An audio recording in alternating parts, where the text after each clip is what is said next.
skupu u Potočarima, ujedno klanjali džumu, namaz i dženazu za 175 ubijenih Bošnjaka u toku genocida koji se 1992. do 1995. desio na prostoru skoro cijele Bosne i Hercegovine, ali srebrenička tragedija Bošnjaka je nekako kruna tog genocida.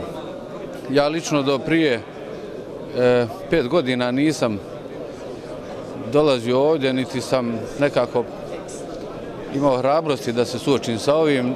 Činilo mi se da ipak lakše je da to nekako zaobiđem, no prije 5 godina sam se ipak oslobodio toga, pobjedio tu vrstu neke fobičnosti, ali od tada pa evo svake godine prisustvujem i nikada više neću izostati da prisustvujem ovakvom jednom skupu. Svakako, danas sam ovdje u ime Bošnjačke nacionalne fondacije. Ovdje se, onako utisak je da se miješaju emocije.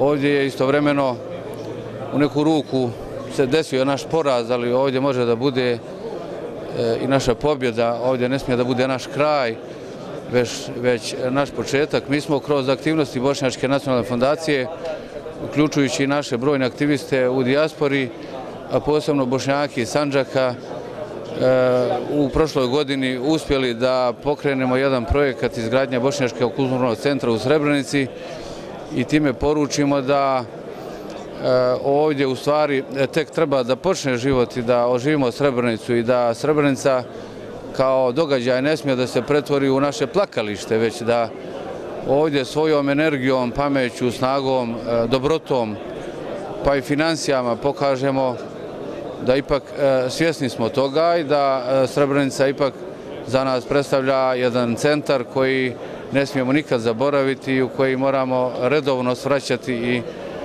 izlijevati svoju pozitivnu energiju.